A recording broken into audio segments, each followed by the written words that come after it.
Welcome to Fitzanne's Property Exchange, hosted by Scheltema, designed to keep you informed and captivated about the South African residential property market. Subscribe to our channel today and enjoy conversations with some of the most influential, innovative, and interesting industry experts, stakeholders, and scheme executives as they render input in today's property market. And good morning. Welcome to Fitzanne's Property Exchange.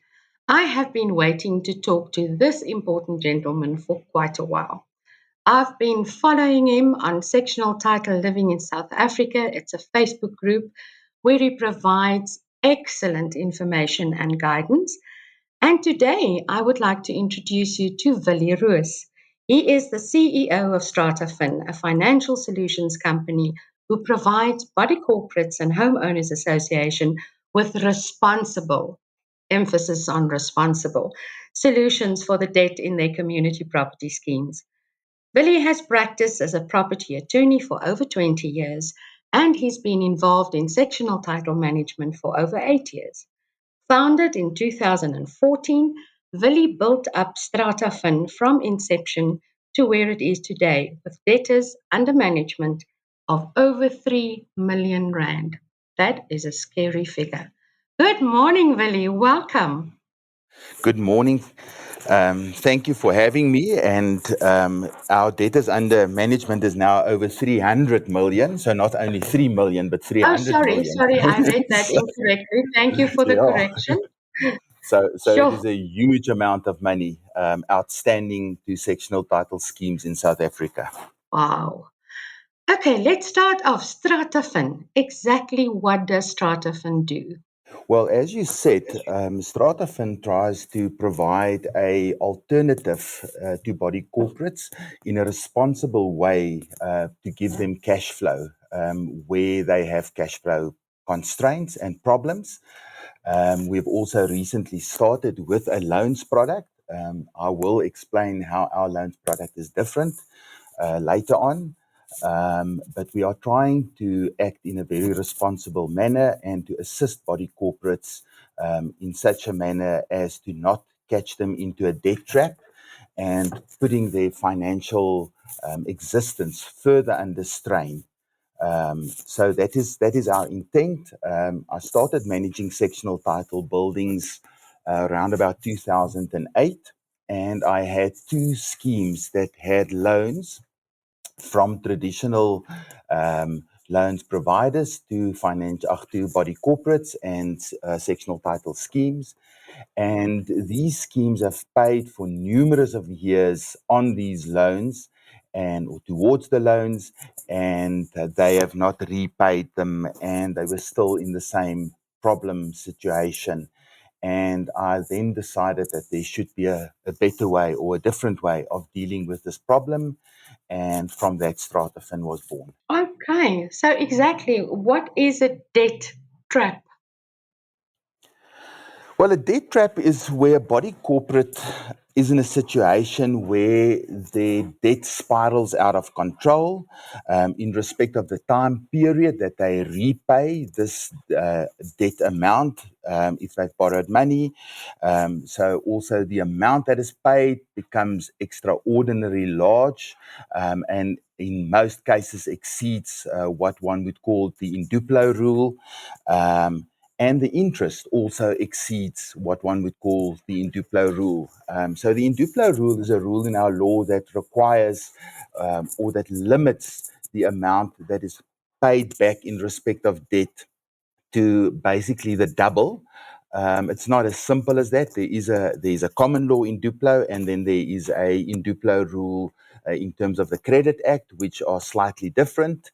In terms of the common law in duplo, if you don't pay your debt, then your debt can only run up to double the amount of the debt. So say, for example, you had 100,000 Rand outstanding or owing and you don't pay it, then that can run up to 200,000 Rand. You can also add legal costs to that. So that can then run up to 250. And then the interest on the 50,000 Rand legal cost can also run up to 50. So at the end of the day, it will be limited to 300,000 Rand.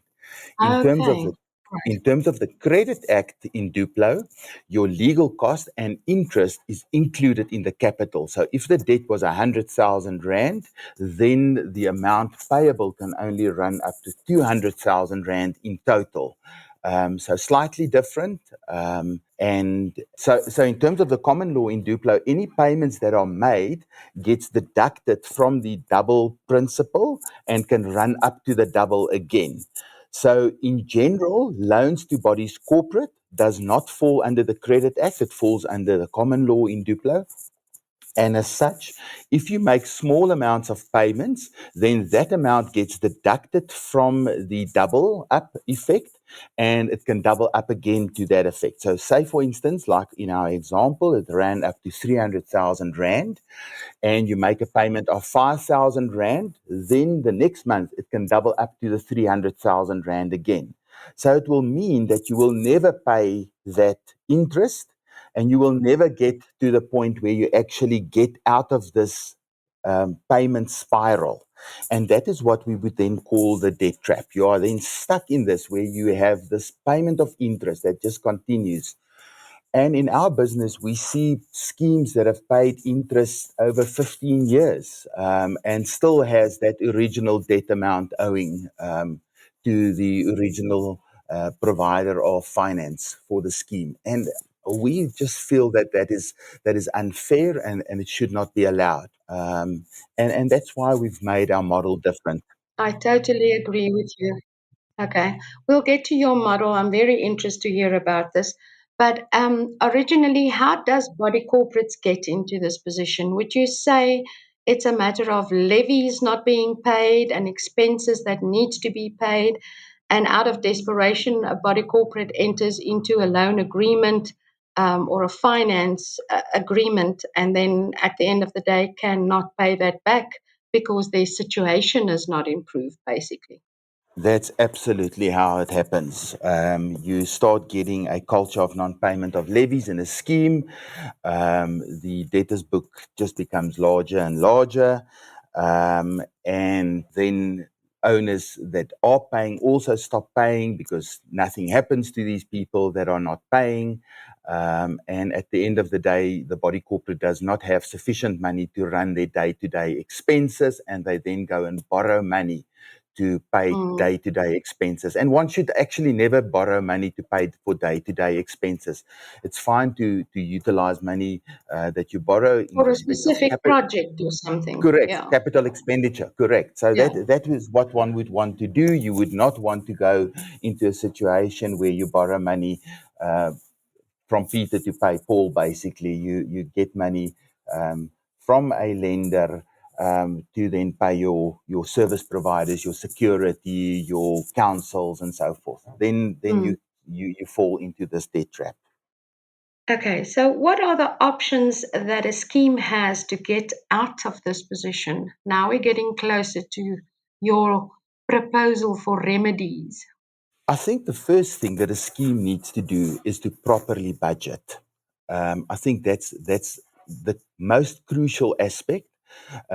Is that a scheme needs to properly budget, need to sit and consider their budget properly, need to understand what needs to form part of that budget. So you need to include your legal fees.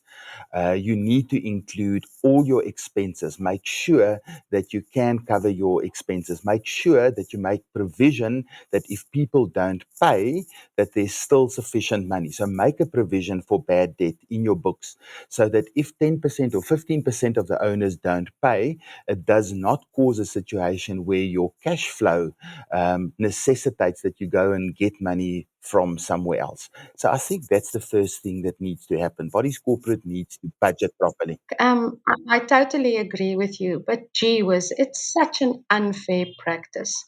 So, body corporates or homeowners associations are, in order to get out of their debt, sort of forced by way of a budget to finance others that don't pay. This principle just doesn't gel with me. It doesn't sit right. It doesn't sit right. So I think the older guys in the industry, like us, feel, and if we look at the old act and we look at the new act, and we see that you can't hold a debtor liable for the legal fees unless it is taxed or it's agreed, and only from that moment on you can then recover the taxed amount. I think we all feel a bit aggrieved about that, because you're placing a burden on the paying owners to now On the pay for good legal ones, on the fees. good guys.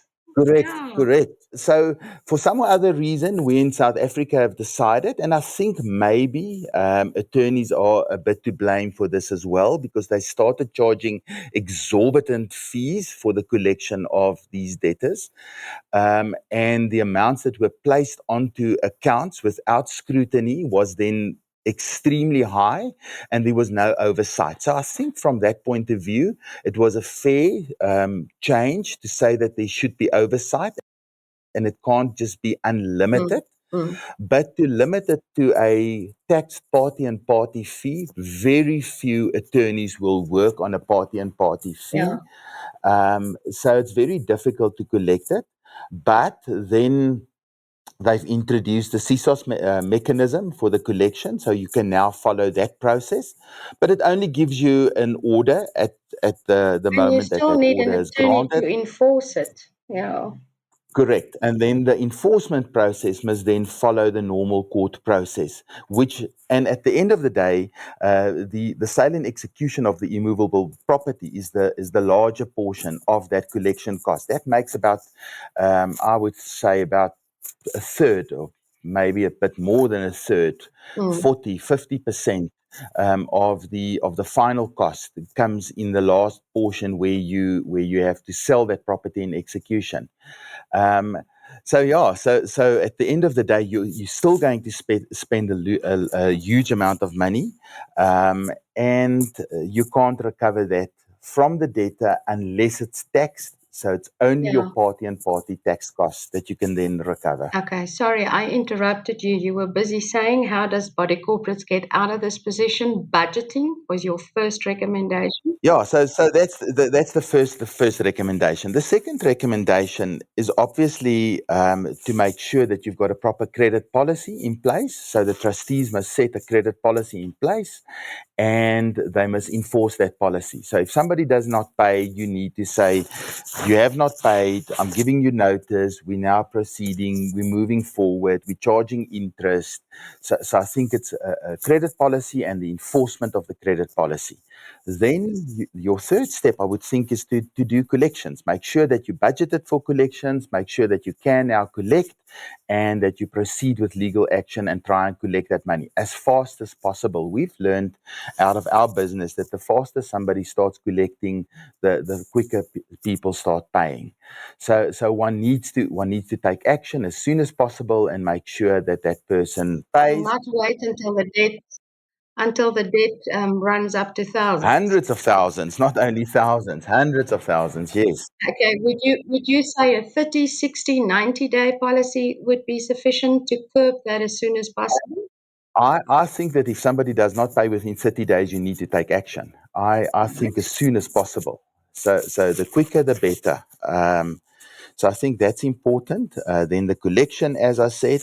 And then obviously, if you've now taken all these steps and you still have a problem, then you must look at your levies again at the budgeting. You must look at a special levy. Is that not the alternative?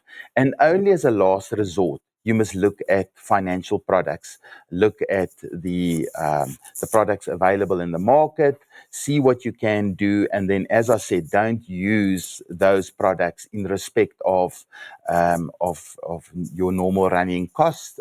Use that in respect of capital expenditure Mm, and mm. maintenance and so forth. Um, so yeah, and then you need to go and have a look at the different products and what they supply and provide, and then make a decision. What is I'm the getting to that soon because that's what we want to hear. But Stratafin, do they provide assistance to body corporates or managing agents with the preparation of these budgets and collection procedure policies? Or are they mainly so we don't do it. So we don't do it. We don't do it formally. Okay. However, I mean, we try and do training. So, as you know, I go out there and I try and train as much as possibly. And then we've given out a budget template where Bodies Corporate can actually make use of the budget template and the correct expenditures in there. Mm-hmm. And it works it out for the Body Corporate. It proportions it in accordance with the participation quota. We've got a credit policy template available. We make these things available to Body Corporate free of charge because we believe that that is the alternative that should be followed before you look at a product like ours. That's awesome. So we try and assist them in that sense. Okay. Thank you so much. So let's get to the best part. Stratafin. You talked about products. What else can I call it? Opportunities, possibilities. How would you be able to assist a body corporate with their financial position? So our product, okay, so our main product is a debt purchase product. It is a product where we outright purchase your outstanding levy book.